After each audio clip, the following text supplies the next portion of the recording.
අයිබෝවන් අදත් අපි ආරම්භයේදී අපේ අනිවාර්ය ඒකකයක් වන නූතන පද්‍ය රසවින්දනය ලකුණු 12ක කොටසක් ආවරණය කරගමු. අද මම නූතන යුගයේ රචනා කරපු පද්‍යයක් තෝරගත්තා. වෙනස් මාතෘකාවක් මෙච්චර දවස් කතා කරාට වඩා සතුට කියන පද්‍ය රචනා කළ තියෙන්නේ ලාල් හෑගොඩ මහතා. මේ සතුට කියන පද්‍යයේදී හරි අපූර්ව මොහොතක අත්දැකීමක් තමයි කවිය ප්‍රස්තුත කරගන්නේ. මිනිසෙක්ගේ භෞතික ගමනක් සහ ආධ්‍යාත්මික ගමනක් අතර ඇති වෙනස. ශ්‍රීපාදයේ වන්දනා කරන්න යන පුද්ගලයෙක් ශ්‍රීපාදයේ වන්දනා කරලා ඔහු පහළට කරුණා කරනවා. පහළට කරුණා කරන ගමන් ඔහුට දැනෙනවා මොකක් හරි අහේතුක සතුටක්. උට සතුට හිතා ගන්න බෑ මොකද්ද කියලා. අහේතුක සතුටක් දැනෙනවා. ඒක කොච්චර සුන්දරද කියනවනම් ශ්‍රීපාදය අවටින් දැනෙන සුළඟේ දැවටුන සීතලටත් වඩා සිසිලසක් ඔහුගේ ආධ්‍යාත්මයට ගෙන දෙනවා ඒ හැඟීම. එසා කවිය කියන මෙහෙම සිරිපා සීතල නොවේ මේ දැවටෙන්නේ සේද සලුවක්සේ සතුටු සිතුවිල්ලක් මිස සිත පුරා. ලස්සන උපමාවක් යොදා ගන්නවා. සේද සලුවක් වගේ ඇඟේ නෙමෙයි හිතේ දැවටෙන්නේ සිරිපාදේ අවට සීතල නෙවෙයි සතුටක්. ඔහුට වැටහෙන්නේ මේ සතුටට හේතුව මොකක්ද කියලා. අලුත් ලයක් නහරවැල් දිගේ ගලයි. අලුත් මල් පිපී තිබේ. නම් නොදත් අලුත් ලයකි සැදැහැවතුන්ගේ කරුණා හඬෙහි. සැහැල්ලුය සිරුර නැත විඩාවක්. උදේ කෙනෙකුගේ මනෝභාවයන් වෙනස් වනකොට ඒ පුද්ගලයා මේ ලෝකයේ ග්‍රහණය කරගන්න අන්දම වෙනස්. මේ ඔක්කොටම මුල හිත, සිතුවිලි. ඔහුගේ හිතට දැනිච්ච නැවුම් සතුට නිසා ඔහුට ග්‍රහණය වන මුළු ලෝකෙම නැවුම්. ඔහුට දැනෙනවා නහර ඇතුලේ දුවන්නේ අලුත් රුධිරයක්. ඒ වගේම අලුත් මල් පිපිල පරිසරයේ පුරා ඒවයි නමවත් දන්නේ නැහැ. ඒ තරමට අලුත් ඒවා. ඒ වගේම ශ්‍රීපාදයේ කරුණා කරන වන්දනා නඩ ගායනා කරන කරුණා හඬෙහි ලය වෙනස්. ඒ කියන්නේ ගායනා කරන තාලය වෙනදට වඩා වෙනස්. වෙනදට වඩා සිරුරක් හරිම සැහැල්ලුයි කතකයක්. එන මොකද්ද මේ? අපේ හැඟීම් වෙනස් වෙනකොට අපි මේ ලෝකය ග්‍රහණය කරගන්න අන්දම වෙනස්. ඒ වගේම සෑම දෙයකම මුල භෞතික ශරීරය නෙවෙයි චෛතසිකය. හිත. පුද්ගල මනසට හැම දෙයක්ම මුල් වෙනවා. පුද්ගල මනස හැම දෙයකටම මුල් වෙනවා. ඒ මනසට දැනෙන හැඟීම අනුව තමයි අපි මේ ලෝකේ ග්‍රහණය කරගන්නේ. හරි මනෝවිද්‍යාත්මකයි. කතකයක් කියනවා නිමිත්තක් නැති සතුටක්. හේතුවක් හොයාගන්න බැරි සතුටක්. ඔබ අප හැමෝම මේ වගේ අත්දැකීම් වලට මුහුණ දෙනවා. මේ අපේ ජීවිතනේ. සාහිත්‍යයේ තියෙන අපේ ජීවිත. දැන් මගේ දේශනය සාහිත්‍ය කොටස විතරක් නෙමෙයි භාෂා කොටස පවා ඕනෑම විෂයක් හදාරන හෝ හදාරන්නේ නැති ළමයෙකුට වැඩිහිටියෙකුට අහන් ඉන්න පුළුවන්. ඇයි ඒ ඔබේ අපේ ජීවිතය. එතකොට අපිටත් සමහර වෙලාවට හිතෙනවා මොකක් හරි හැංගිච්ච දුකක් හිතේ තියෙනවා මොකක් හින්දාද දන්නේ. නැත්නම් හැංගිච්ච සතුටක් හිතේ තියෙනවා මොකද්ද හේතුව දන්නේ. හැබැයි සතුටු හැඟීම් වලට වඩා දුක් හැඟීම් දැනෙනවා වැඩි. ඒකට හේතුව මොකක්ද? පවත්නා සමාජ ආර්ථික වටපිටාව තුළ මේ සමාජ ක්‍රමයේ තුළ බලාපොරොත්තු ඉෂ්ට වෙනවට වඩා බිඳ වැටෙනවා වැඩි නිසා.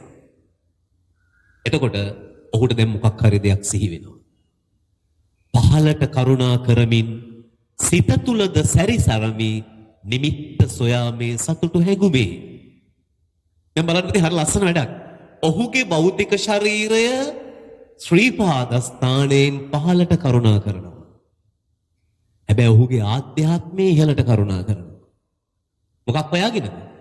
සතුටට නිමිත්ත හොයාගෙන. එකම පුද්ගලයා වන්දනා දෙකක යෙදෙනවා. භෞතික ශරීරය පහළට වන්දනා කරනවා.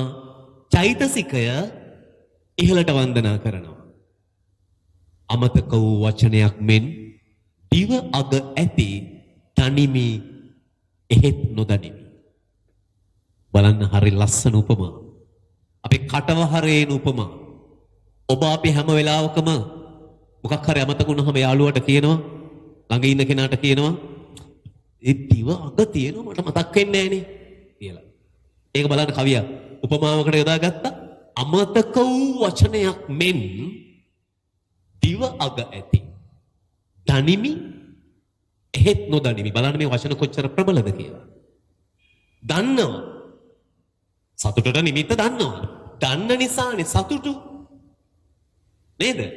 සතුටට නිමිත්ත දන්න නිසා තමයි සතුටු. එහෙත් නොදනිමි. ඇයි නොදන්නේ? මතක නැහැ. හරිද? නොදන්නේ ඇයි? මතක නැහැ. දන්න නිසා තමයි සතුටු. ඒත් මතක නැහැ. බලන්න ලස්සනට පුද්ගලයේ මනෝභාවයක් වචනයට නගන හැටි නිදහස් ආකෘතියකින්. කොයි සිට ආවේද? කොයි වෙසින් ආවේද මේ සතුට? කටකේ චිත්ත අරගලයක යෙදෙනවා. කොහේදිද මේ සතුටට නිමිත්ත මුණ ගැසුනේ? මොන වේසයෙන් දේ නිමිත්ත මට හමු වුණේ?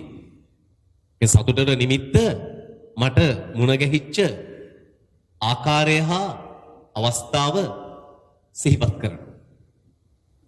යන්තමින් නමුත් ඇසෙන ගන්ටාර හඬ මළුවේ සිත රැගෙන ගියා ආපහු අමතක අඳුරු වලා බිඳිමින්.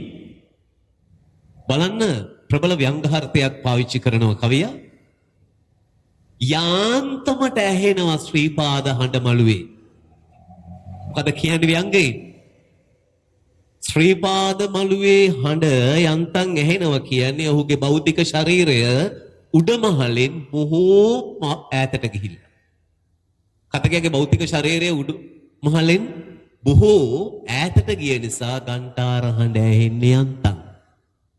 හැබැයි ඔහුගේ චෛතසිකය දැන් ඉහළ මළුවේ සක්මන් කරනවා. ඔහුගේ චෛතසිකය ඉහළ මළුවේ සක්මන් කරනකොට මොන වේසයෙන් මොන අවස්ථාවේද මේ නිමිත්ත හමුුනේ කියලා ඔහුට මුණ ගැසෙනවා. ඉර සේවය බලන දුම්බර සිට ආ නඩයක් මැද හිඳ සිනාසුනා දැරියක් හිරිමල් සිනාපා. බලන්න කොච්චර ලස්සනද මේ සතුටට නිමිත්ත මොකද්ද? ඉර සේවය බලන වෙලාවේ නන්දා දුනන නඩයක දුම්බර පැත්තේ ඉඳලා ආපු නන්නා දුනන නඩයක හිටපු තරුණියක් හිරිමල් හිනාවක් පෑවා. ඒක තමයි සතුටට නිමිත්ත. මේ පුද්ගල මනෝභාවය ලස්සනට විග්‍රහ කරනකොට කවියා ප්‍රබල ව්‍යංගාර්ථ උපමා සංකල්ප රූප නිදහස් ආකෘතියක් සරල පදමාලාවක් භාවිත කරන අන්දම දක්නට ලැබේ. ඔන්න ඒත් මම ආවරණය කළේ අනිවාර්ය ලකුණු 12ක කොටසක්. ඒ වගේම ඔබ තේරුම් ගන්න මේ අධ්‍යයනයේ තුලදී අප ඊටාම සංක්ෂිප්ත විවරණයන් සිදු කරනවා හේතුව කාලය ඉතුරු කරගෙන අඩු කාලයක් ඇතුළත වැඩි අධ්‍යයනයක් ඔබට ලබා දෙන්න. දේශන සඳහා අපි මුදලක් අය නොකලට ඔබට පරිගණක භාවිතයෙන් මේ අන්තර්ජාල භාවිතයෙන් මේ පාඩම් නරඹන්නට කිසියම් ආර්ථික ශක්තියක් වුමනා නිසා. අපි ගිය සතියේ කතා කළේ දෙවන ප්‍රශ්න පත්‍රයේ ප්‍රධාන ලකුණු 25ක අංගයක් වාක්‍ය රචනා. රචනාවට ලකුණු 25යි. අපි ගිය සතියේ කතා කරා ව්‍යාකරණ වලින් අපිට ලැබෙන්නේ දෙවන ප්‍රශ්න පත්‍රයේ ලකුණු 50යි. ඉතුරු 50 රචනාවේ ලකුණු 25යි අනිවාර්යයි කාටවත් නොලිය ඉන්න බෑ. සාරාංශය සහ අවබෝධයේ ලකුණු 25යි අනිවාර්යයි කාටවත් නොලිය ඉන්න බෑ. එතකොට එතෙන්දී අපිට සාරාංශයෙන් ලකුණු 13ක් ලැබෙනවා. අවබෝධයෙන් ලකුණු 12ක් ලැබෙනවා. මෙතෙන්දි මම මේ ලකුණු 12යි 13යි දෙකම ඊටාම පහසුවෙන් ඌරලා ගන්න පුළුවන් පොඩි උපායක් කියලා දෙන්න. සාරාංශය කියන එකෙන් අදහස් වෙන්නේ අපිට දීපු ලේඛනයක වචන ගාන අඩු කරන්න ඕනේ අර්ථයට හානියක් නොවෙන්න. වචන 3න් එකක ප්‍රමාණයක් වන ලෙස අඩු වෙන්න ඕනේ අර්ථයට හානියක් නොවෙන්න. මේක ලොකු අභියෝගයක්. ඒ කියන්නේ වචන 3න් දෙකක් ඉවත් වෙන්න ඕනේ අර්ථයට හානියක් නොවි. මොකක්ද අපි කරන්නේ? මේ අභ්‍යාස දෙකටම අපේ මානසික සමබරතාවය වැදගත් වෙනවමයි. වෙන වෙන දේවල් හිතමින් මේ අභ්‍යාසය කරන්න බෑ. කොහොමද කරන්නේ? ඉස්සෙල්ලම අපි මේ අපිට ලැබිලා තියෙන ලේඛනය ඉතා හොඳින් කියව ගන්න. අපිට ලැබිච්ච ලේඛනය ඉතා හොඳින් කියවගෙන ඒ තුල ඇති ප්‍රධාන අර්ථය කුමක්ද කියලා හිතට ගන්න. ආර්ථිකය ගැනද? වන දහම ගැනද? සෞඛ්‍ය ගැනද? මොකක්ද මේ ලිපියෙන් කියලා තියෙන්නේ? කලාව ගැනද? සාහිත්‍ය ගැනද? ඉතිහාසය ගැනද කියලා අපි නිශ්චිත අර්ථය ගන්නවා හිතට. එහි තියෙන අර්ථ රසය හිතට අරගෙන දෙවන වර අපිට ලැබිච්ච ලේඛනය කියවන ගමන් අර ප්‍රධාන අර්ථ රසයට ගැළපෙන හොඳම කරුණු යටින් ඉරි ඇඳගෙන යන්න. ප්‍රධාන කරුණු වලට ගැළපෙන ප්‍රධාන තේමාවට ගැළපෙන නිශ්චිත හොඳම කරුණු ටික යටින් ඉරි ඇඳින ගමන් අනවශ්‍ය විස්තර අතාරින්න. උපමා පිරුළු ආප්තෝපදේශ හා උදාහරණ දැක්වීම ආදී අත්හරින්න. දැන් ඔබේ ළඟ තියෙන්නේ මොකක්ද? තනින් තන ඉරියඳගත්තු කරුණු ටිකක්. ඒක මෙහෙම එකතු කරන්න බෑනේ. ඒක නිසා අපිට සිද්ධ වෙනවා ස්වාධීන වචන සහ ස්වාධීන වාක්‍ය යොදමින් සාරාංශයක් ලියන්න තනි ඡේදයකට. මතක තියාගන්න ඡේද බෙදන්නේ සාරාංශය ලියනකොට ඡේද බෙදලා තියුණොත් එක ලකුණක් අඩු කරනවා. හරිද? එතකොට ස්වාධීන වචන සහ ස්වාධීන වාක්‍ය යොදන්නම ඕනේ. අර කරුණු ටික එකතු කරලා ලියනවා තනි ඡේදකින්. දැන් ගණන් කරලා බලන්න වචන ගන්න. අපිට දීපු ලේඛනයේ තියුනේ වචන 90 නම් 3න් එකක්නේ. අපි ලියන්නේ වචන 30ක සාරාංශය. වචන 5ක් 6ක් උඩ පහළ වුණාට කමක් නැහැ. දැන් තමයි අභියෝගය. දැන් ඔබ උත්තර කොලේ ලියන්නේ මේක. මේ ඔක්කොම කටු වැඩ කොලයක කරලා ඉවර වෙලා. වචන ගාන ගොඩාක් වැඩි නම් ආයි මොකද කරන්නේ? ආයි තැන් කීපයක් කකුලනවා. හැබැයි කරුණු කපලා දාන්න එපා. කපලා දැම්මොත් ඒ කරුණ නැති වෙලා යනවනේ. කරුණු දෙක තුන එකට එකතු කරලා තනි වාක්‍යකින් කියන. වචන ගාන මදි නම් ඒක ලේසි. අතෑරපු කරුණු කීපයක් ලස්සනට එකතු කරන්න. හරිද? දැන් වචන ගාන බැලන්ස් වුණා කියන්නේ.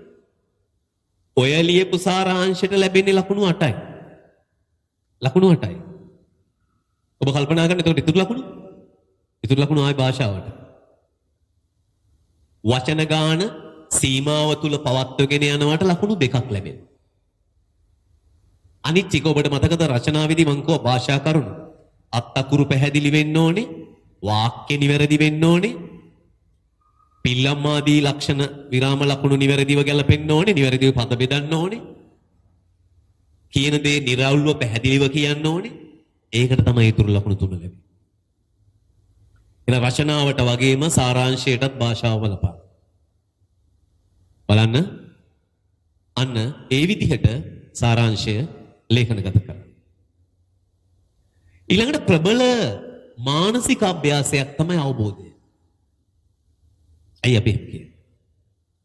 අවබෝධයෙන් අපෙන් පරීක්ෂා කරන්නේ නිර්වුල්ව දෙයක් කියවලා තේරුම් අරගෙන අහන දෙයට උත්තර දෙන්න පුළුවන්. සාරාංශයේදී වගේමයි දීලා තියෙන ලේඛනය නිර්වුල් මනසකින් කියව ගන්න. කීපාරක් කියවනවද කියලා තීරණය වෙන්නේ ඔබේ මානසිකත්වයට අනුව, මානසික සමබරතාවයට අනුව. කියවල ඒකේ තේමාව හිතට ගන්නකො. අරගෙන කවදාවත් ප්‍රශ්න 6 කියවන්න එපා. දැන් මේ ලකුණු 12ක් ලැබෙන්නේ ප්‍රශ්න 6ක් ලැබෙනවා නිව් සිලබස් එකේ. දෙවරක් 6 ලකුණු 12යි. එතකොට ප්‍රශ්න 6 කවදාවත් කියවන්න එපා. එහෙම වුණොත් අර මානසික සමබරතාවය අවුල් වෙනවා. පළවෙනි ප්‍රශ්නේ විතරක් කියවන්න. පළවෙනි ප්‍රශ්නේ හිතේ තියාගෙන ඡේදේ නැවත කියවන්න. වෙලාව ගැන හිතන්න එපා, අපට වෙලාව තියෙනවා. පළවෙනි ප්‍රශ්නය පමණක් හිතේ තියාගෙන ඡේදය කියවගෙන යනකොට ඔබට කොතනදී හරි පිළිතුර මුණ ගැසෙනවා. පිළිතුරු වර්ග දෙකයි. එක්ක විස්තරාත්මක ටිකක් දිගට ලියන පිළිතුරක්, නැත්නම් කෙටි පිළිතුරක් එකඟ වෙනවද නැද්ද ඌද නැද්ද කියන එක. දෙවන ප්‍රශ්නේ කියවන්න. දෙවන ප්‍රශ්නය විතරක් හිතේ තියාගෙන සාරාංශය කියවගෙන යන්න. අවබෝධය. අවබෝධ ඡේදය කියවගෙන යනකොට ඔබට පිළිතුර මුණ ගැසෙනවා. දැන් අපි ඡේදය අඳුරනවා. තුන්වෙනි ප්‍රශ්නේ කියවලා තුන්වෙනි ප්‍රශ්නේ විතරක් හිතේ තියාගෙන ඡේදය කියවනකොට ඉස්සෙල්ලට වඩා ඉක්මනට පිළිතුර මුණ ගැසෙනවා. පිළිවෙලින් හතරවන ප්‍රශ්නය, පස්වන ප්‍රශ්නය වෙන වෙනම කියවමින් ඡේදය වෙනම බලනකොට පිළිතුර මුණ ගැසෙන මේක ලස්සන මානසික අභ්‍යාසයක්. ඔබ හරියට මේ වැඩේ කරා නම් හතරවෙනි ප්‍රශ්නය, පස්වෙනි ප්‍රශ්නය, හයවෙනි ප්‍රශ්නය කියවනකොට පිළිතුර තියෙන තැන ඔබට මතක් වෙනවා. ඇයි ඒ? ඔබ දැන් 3-4 වතාවක් ඡේදය කියවලා නිර්වුල් මනසකින් ඒ ඡේදය අඳුරනවා. ලකුණු 12ම ගන්න පුළුවන්. හරිද? ඒ මානසික සමබරතාවය අනිත් ඒකක වලටත් බලපාන. අනිත් පිළිතුරු වලටත් බලපාන. මේ සිංහල වලින් ලබන පන්නරය වෙනත් විෂයන්ටත් බලපාන. අපි පන්ති කාමර තුල ඉඳලා තියෙනවා සිංහල වලට විතරක් ඒක අරගෙන ඉතුරු විෂයන් ෆේල් වෙච්ච ළමයි. ඒතේ දරුවන් අනිත් විෂයන්ටත් උනන්දු වුණා නම් ඒගොල්ලෝ දක්ෂයි. තව වර්ගයක් ඉන්නවා සිංහල වලට ඒක ගන්න පුළුවන් නිසා අනිත් විෂයන්ට උනන්දු වෙනවා. සිංහල ඒක විතරක් අරන් වැඩක් නෑනේ කියලා. ඒ කියන්නේ මගේ සංකල්පය ඕනම බුද්ධිමතෙක්ට ඒක වැටහෙනවා. මේ කලා විෂය ධාරාවේ පුතේ පදනම බේසික් එක තමයි සිංහල සාහිත්‍ය. මගේ යෝජනාව අධ්‍යාපනය හදාරන සියලු දරුවන් සාහිත්‍ය හැදෑරිය යුතුයි. එතකොට තමයි ආකල්ප වර්ධනය වෙන්නේ. හැම දරුවෙකුටම ගණන් හදන්න බෑනේ. නේද? කලා කරන්න පුළුවන් කොටසකුත් ඒක ආවේනිකව වෙච්ච කොටසකුත් ඉන්නවා. ගණිතමය විෂයන් හැමෝටම කරන්න බෑ. කලාව ඇඟෙන් ආපු අය ඉන්නවා. හරිද? එතකොට අපේ විවේකයේ කොහොමත් අපි සංතරපණය කරගන්නේ කලාවෙන්. හරිද? එතකොට මේ ලකුණු 25ක් අපි ආවරණය කරගත්තා. මේ ලකුණු 25 කියන්නේ පාඩම් නොකර ගන්න ලකුණු 25ක් නේ. ඒතර පාඩම් කරනවා වෙනුවට ඔබ මොකද්ද කරන්නේ? පසුගිය ප්‍රශ්න පත්‍රවල ඕල් සිලබස් උනාට කමක් නැහැ. ඇයි ඒ? සාරාංශය අවබෝධයයි කියන්නේ එකම අභ්‍යාසය. ඕල් සිලබස් එකේ අවබෝධයේ තියෙන ප්‍රශ්න පහයි එච්චරයි. හරිද? පුහුණු වෙන්න. දුවන්න පනින්න පුරුදු වෙනවා වගේම රචනාව, සාරාංශය, අවබෝධය, සාහිත්‍ය විචාරවල කාල කළමනාකරණය පුහුණු විය යුතුමයි. පුහුණු නොවි ඒ ලකුණ ලබා ගන්න බෑ. එතකොට මේ ලකුණු 25ක් ඔබට හරි. මම ගිය සතියේත් ඔබට කිව්වා ඇත්තටම පන්ති කාමරය ඇතුලේ අපි දෙන සත්කාරය 100% මේ අභ්‍යාසය තුලින් දෙන්න බෑ. අපි පන්ති කාමරය තුල පෙන් අධ්‍යයනය ලැබූ දරුවන් දන්නවා. අපි අධ්‍යයනයන් සපයන විවිධ උපායන් තියෙනවා, උපක්‍රම තියෙනවා. ඒ සියල්ල මෙතන පාවිච්චි කරන්න බෑ. නමුත් අපිට හැකි උපරිමය අපි කරනවා. පන්ති කාමරයේ හිටපු දරුවෙක්ට නම් අපි කරන්නේ පාඩම මතක් කිරීම. මේව අපි ආවරණය කරලා තියෙන්නේ.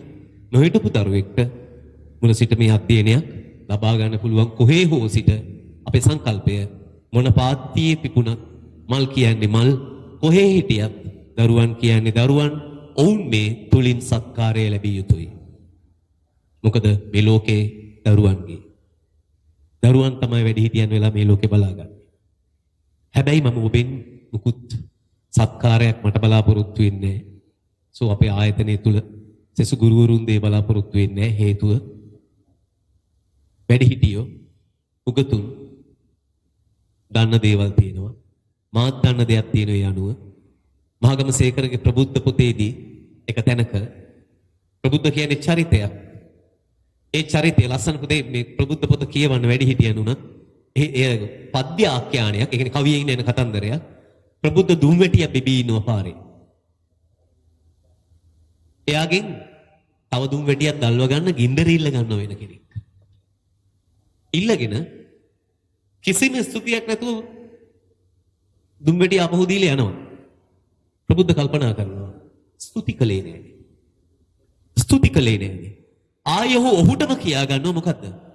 කරන්න ඔබ සතු යුතුයකම ස්තුතියක් නොපතාම. කරන්න ඔබ සතු යුතුයකම ස්තුතියක් නොපතාම. අපි මේ කිසිවක් අරන් යන්නේ නෑනේ. ඒක නිසා දීලා යන එක වටිනවා. නේද? සබාදහම හොඳ පණිවිඩ අපිට දීලා තියෙනවා. බලවතුන් ලෙස හිටපු ලෝක බලවතුන් භෞතික පැත්තට අවධානය යොමු කළා ආධ්‍යාත්මයේ බැහැර කරපු අය නේද? ඒ රටවල් වල මිනි කඳු ගොඩ ගැහෙන හැටි ඔබ දැක්කා. ඒකට හේතුව ඔවුන් ආධ්‍යාත්මය විශ්වාස නොකිරි. යුද්ධය, භෞතික සම්පත්, භෞතික දේපල, කැටුම්, නාගල කන්ද පද්‍යයේදී අර කියපු විදිහට මරුණු ගිනි කඳු සහ ඇවිලෙන ගිනි කඳු, ඒ කියන්නේ බලාරගල, ධනාරගල පමණයි උන්ට තියෙන්නේ. ඒක ආධ්‍යාත්මික ශක්තියක් නොමැති කෙනා ගැටලුවකදී බිඳ වැටෙනවා. අපේ මිනිසුන් නැගිටින්නට හේතුයි ආධ්‍යාත්මික ශක්තිය. ඒ ආධ්‍යාත්මය පෝෂණය කරන එක තැනක් තමයි කලාව, සාහිත්‍යය. එතකොට අපි හැමදාම අවසානාංගය වශයෙන් ගන්නේ විචාරයක්. අපි කෙටි කතා සාකච්ඡා කරලා තියෙනවා, බණ කතා සාකච්ඡා කරලා තියෙනවා. ඊළඟට නූතන පද්‍ය විචාරයන් සාකච්ඡා කරලා තියෙනවා. අපි ගත්තොත් බැද්දේගම නවකතාව. ඇත්තටම ලෙනාඩ් වුල්ෆ් මහතා විසින් රචනා කරන ලද බැද්දේගම මගේ සංකල්පය බැද්දේගම ලාංකීය ආකෘතියක් වගේ. බැද්දේගම කියන ගම ලංකාවේ ආකෘතියක් වගේ. මේ ආකෘතියෙන් මිදෙන්න තමයි අපි උත්සාහ කරන්න ඕනේ මේ කාලවකවානුවෙන් ගත්තු පාඩමෙන්. බැද්දේගම වැසියන් ණය උගුලක හිර වෙලායි. මිලධාරීවාදයෙන් බැට කනවා. අධිරාජ්‍යවාදයෙන් බැට කනවා. හරිද? ඒ වගේම ඔවුන්ව සෑම විටම සූරා කෑමකට ලක් වෙනවා. සාමාන්‍ය නෙමෙයි, ලිංගිකව පවා සූරා කෑමකට ලක් වෙනවා. බැද්දේගම ගම මුලින්ම කතා කරු අපිට සංකල්ප රූපමවල පෙන්නනවා. බැද්දේගම ගම වටා තියෙන්නේ බැද්ද. කියනවා මේ ගම වට කරගත්තු පණ තියෙන ප්‍රාකාරය තමයි කැලෑව. කැලෑව විසින් ගම ගිලගන්න එක වළක්ව ගන්නේ ගැමියන් කැත්තක පොරවක ආධාරයෙන්. සබාදහමත් ඔවුන්ට එරෙහි වෙලා. ගොවිතැන් කරන්න පුළුවන් විදිහේ වර්ෂාවක් ලැබෙන්නේ අවුරුදු 10කින් විතර. අවුරුදු 10කින් විතර. ඒ නිසා ඔවුන් පරිභෝජනයට නුසුදුසු ධාන්‍ය වර්ග අනුභව කරනවා. ඒ නිසා ශරීරවල උෂ්ණ වැඩි. බැද්දේගම බොහෝ වැසියන්ගේ ශරීරවල සැරව වැగిරෙන පරංගි පිළිකා හැදිලා. බලන්න, ඒ කියන්නේ දුප්පත්කම නිසා ඔවුන්ගේ භෞතික ජීවන තත්ත්වය පිරිහිලා. භෞතික ජීවන තත්ත්වයේ පිරිහෙනකොට මිනිස්සු ආධ්‍යාත්මිකවත් පිරිහෙනවා. ඒක සබැද්දේකම මිනිස්සු සත්තු වගේ සාහසිකයි කියලා අපිට නව කතා කරුවා කියන. මේ අතර ඉන්න අර්ධ පරිණාමීය මිනිස්සෙක් තමයි සිලිඳු. සිලිඳු අර්ධ පරිණාමීය කියලා අපි කියන්නේ පුතේ. ඇතැම් විට ඔහු හරි සංවේදී. හැබැයි තව විටක හරි සාහසිකයි. ඒකට හොඳම නිදර්ශනය සිලිඳුගේ බිරිඳට දියණියන් දෙදෙනෙක් ලැබුණහම ඔහු මොකද කරන්නේ? පරට්ටි තෝ මට දඩේමේ යන්න කොල්ලෙක් වැදුවේ නෑ. මට දෑවැදි හොයන්න තෝ පරට්ටිය වදනවද කියලා තමන්ගේ බිරිඳට පහර දීලා මැරුවා. එතකොට මේ වෙලාවේ අපි අර්ධ පරිණාමීය කියන්නේ මේ වෙලාවේ ඔහු පුතේ සතෙක් වගේනේ. නේද? එතකොට මේ දරුවෝ දෙන්න හින්නිහාමිවයි පුංචිමැණිකවයි බලාගන්නේ නැන්දා. කවුද? කර්ලිනා හාමි. කර්ලිනා හාමි පොඩි යවුන් දෙන්නා අනිත් අයට වඩා පිරිසිදුව ඇති දැඩි කරනවා. ඒ නිසා මේ දරුවෝ දෙන්නගේ ඇඟේ පරංගි පිළිකා තිබුණේ නැහැ. කර්ලිනා හාමි කතා කියන්න දක්ෂයි. නැලවිලි ගී කියන්න දක්ෂයි. ඇය ගායනා කරන නැලවිලි ගී වල ලේඛකයා සමාජ යථාර්ථයක් අංගලා තියෙනවා. හරියට අර ඔබේ නූතන පද්‍ය පොතේ තියෙන අඳුර අපේ දුක නිමාවි වගේ. අඳුර අපේ දුක නිමාවි පද්‍යෙදි කියනවනේ දෙයියෝ තමයි අඳුර දුන්නේ අපේ ඇඟපත ගිනි නිවන්න කියලා. කරලිනා හාමිගේ දරු නැලවිල්ල ඇතුළෙත් ඒකම තියෙනවා. දෙයියෝ තමයි රෑ දුන්නේ කියලා. ඇවිදිලි නවතන්න අපේ. දවසක අපිට රෑ වෙනවා අනිත්‍ය ගැන කියනවා. කවදා හරි අපේ ජීවිතේ අන්ධකාරය උදා වෙනවා. මේව දාලා යන්න වෙනවා. ඒ කියන්නේ කිසියම් ආධ්‍යාත්මයක් තියුණු කරලනාට. එතකොට මේ බැද්දේගම වැසියන් හේන් වගා කරන ආරච්චි තමයි ගමේ ප්‍රධානියා. ඒ කියන්නේ නිලධාරීවාදයේ පුතේ අවසාන පුරුක කවුද? ආරච්චි. නිලධාරීවාදයෙන් බැද්දේගම වැසියන් බැටකෑවා කියලා අපිට හොඳට වැටහෙනවා. ආරච්චිත් එක්ක හිත හොඳ නැති මිනිස්සෙක්ගේ ජීවිතේ එච්චර සුන්දර වුණේ නැහැ. කැමති තැනක හේනවවන්නවත් ලැබුණේ නැහැ. ආරච්චිත් එක්ක හිතවත් අයට ඕනෑ තරම් වදා කරන්න ලැබුණා. එතකොට සිලිඳු ආරච්චිගේ විරුද්ධවාදියෙක් හේතුව සිලිඳු ගහලා මැරුවේ ආරච්චිගේ නැගණිය. එදා ඉඳන් සිලිඳු බැද්දේගම ගම ඇතුලේ පීඩණයටපත් වුණා. මං කල්ලුත් කිව්ව ඔහු අර්ධ පරිණාමී මිනිස්සෙක් කියලා. දූලා දෙන්නගේ දිහා ඇහැ ඇරලා බැලුවේ නෑ අවුරුදු 3ක් යනකම්. පසුව පුංචි මැණික සමත් වෙනවා තාත්තගේ ආදරේ දිනාගන්න. එතෙන් සිට ඔහුගේ ජීවිතේ දරුවෝ දෙන්න. මේ දරුවෝ දෙන්නවත් එක්කගෙන තමයි කැලේ යන්නේ. දරුවෝ දෙන්නට කියලා දෙන්නේ දඩයන් කරද්දි වෙච්ච දේවල්. එතකොට මේ බැද්දේගම වැසියන්ට ආරච්චි ඇතුළු කඹුරු පිටියෙන් ආපු වෙලෙන්දන් ණය දෙනවා. හේන කපා ගන්න දවසට වෙලෙන්දු ඇවිල්ලා ණයට හිලව් වෙන්න අර අස්වැන්න ලබා ගන්න. බැද්දේගම වැසියන් හේනේ අස්වනු නෙලලා ගෙදර අරන් යන්නේ කුරහන් මල්ලයි. ආයෙ සතියකින් හෝ දෙකකින් සිද්ධ වෙනවා ණයට අරන් කන්න. ඒ කියන්නේ බැද්දේගම වැසියා ණය උගුලකට හසු වෙලා. ඒක මං කිව්වේ බැද්දේගම කියන්නේ නූතන ලාංකීය ආකෘතියක් වගේ කියලා. ඒ කියන්නේ ඒක හැදුවේ වර්තමානයේ නෙමෙයි. නිදහස ලැබුණ දවසේ ඉඳලා ඒ ආකෘතිය හැදිලා. හැදුවේ කවුද? අපිට නිදහස දීපු අයම තමයි. ඒක නිසා මහාචාර්ය සුනිල් ආරියරත්නය ලස්සන ගීතයක් රචනා කළා පුතේ මෙහෙම. නන්දා මාල්ලී මහත්මිය ගායනා කරන්නේ. නිදහස ලැබුණා. මල්ලි නිදහස ලැබුණා. එළි වෙනකොට මිහිරි අකුරු 4ක් ලැබුණා. කොඩියක් ලැබුණා, ජාතික ගීයක් ලැබුණා. එළි වෙනකොට නිදහස අහසින් ගෙට වැටුණා. ඇයි මේ එළි වෙනකොට අහසින් ගෙට වැටුණා කියන්නේ? ඒක සටන් කරලා දිනාගත්තු එකක් නෙවෙයි. සුද්දන්ට සත්කාර කළ ලබාගත්තු එකක් කියලා සුනිල් ආරියරත්නයන් අදහස් කරනවා. කියනවා මේ සුදු ජාතිකයන් විසින් අපිට ලබා දුන්නේ ඊනියා නිදහසක්. ඒක ගීත රචක කොහොමද ව්‍යංගයෙන් කියන්නේ? කොඩිය සුද්දගේ ඒත් සිංහයා අපේ. ලණුව සුද්දගේ මල්ලි කොඩි ගහාපගේ. ඇයි ලණුව සුද්දගේ කියන්නේ? අපි උඩ ඉන්නවද පල්ලෙහා ඉන්නවද කියලා තීරණය කරන්නේ සුද්දා. හරිද? එතකොට ගීත රචකයා අපිට යෝජනා කරනවා අපිට ලැබිච්ච නිදහස සම්පූර්ණ නිදහසක් නෙවෙයි කියලා. එතකොට මේ ණය ගැති ආර්ථිකය හදලා දුන්නේ ඒගොල්ලෝ. හරිද? දැන් මෙයා කලා විෂයන් හදාරන දරුවන් ආර්ථික විද්‍යාව හදාරනවා, දේශපාලන විද්‍යාව හදාරනවා. ඒක නිසා මේ නවකතාව දෙස අපි එවන් බැල්මක් බලනවා. බැද්දේගම වැසියාද ණය උගුලේ හිර වෙලා. මම මේක යොදාගත්තේ ඒ නිදහස ගැන යොදාගත්තේ අධිරාජ්‍යවාදී බලපෑම බැද්දේගමට එල්ල වී ඇති ආකාරය කියන්නේ.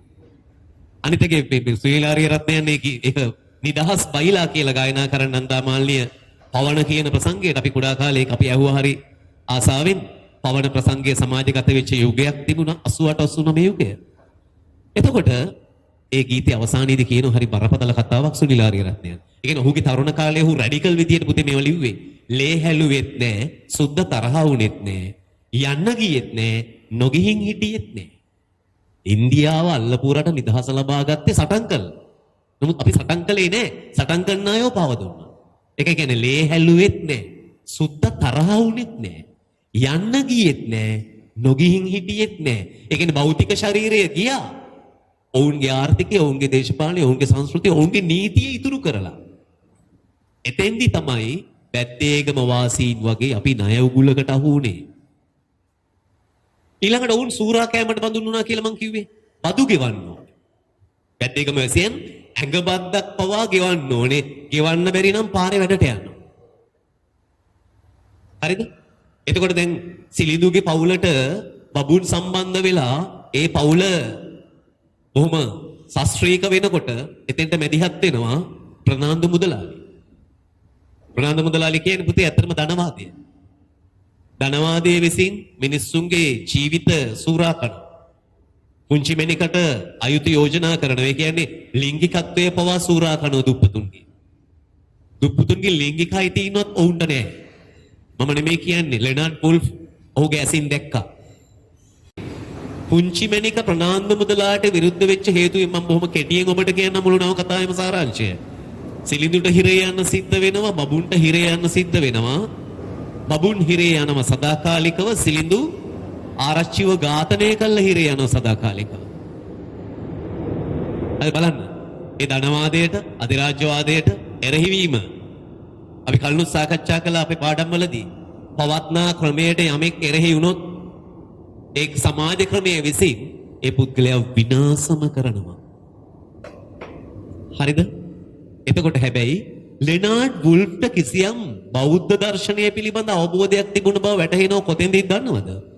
සිලිඳුව තංගල්ලේ බන්ධනාගාරයට එක්කන් යද්දි මගදී හම්බ වෙන උමතු මහල්ලෙක්. ඔහු සිලිඳුට බණ කියනවා. මහල්ලාගේ මුවට බුදුබණ නංවන්නේ කවුද? ලේඛකයා. ඒ කියන්නේ ලංකාවේ ජීවත් වෙලා ඔහු බුදුදහම පිළිබඳවත් කිසියම් අධ්‍යයනයක් කළා. ඔහු ආධ්‍යාත්මිකව යම්කිසි වටහා ගැනීමක් සිදු කරගත්තා. සිලිඳුට කොච්චර ජීවිතේ දුක්ඛිතද කියනවනම් ඔහු එල්ලලා මරණ දවස් ගණන් කර කර ඉන්නේ. දුකෙන් මිදීමේ මාර්ගය මිය යාමයි කියලා සිලිඳුට හිතෙනවා.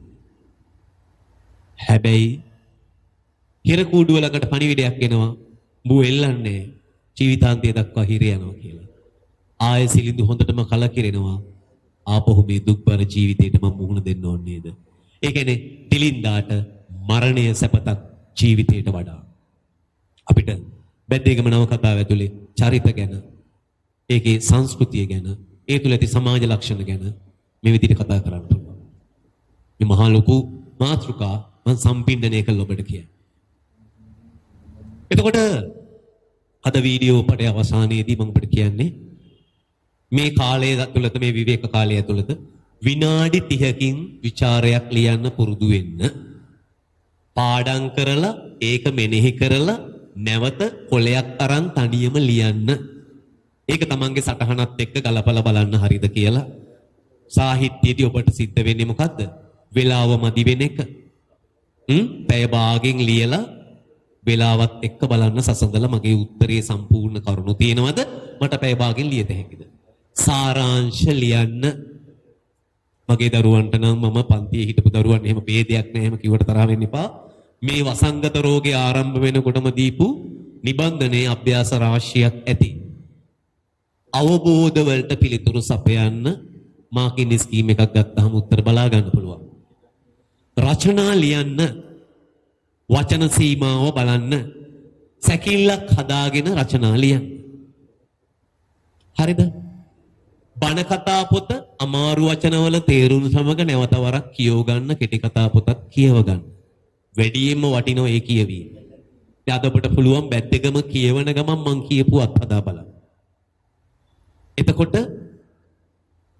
අපි ප්‍රාර්ථනා කරන ඔබට ඉක්මනින්ම පන්ති කාමරය අසුන් ගන්න ලැබේවා කියලා. එතෙක් අප මේ අධ්‍යයනය සිදු කරගෙන යනවා. ඔබ උපදෙස් පිළිපදමින් මේ තුලින් උපරිම ප්‍රයෝජනයක් ලබා ගන්න. බොහොම ස්තුතියි.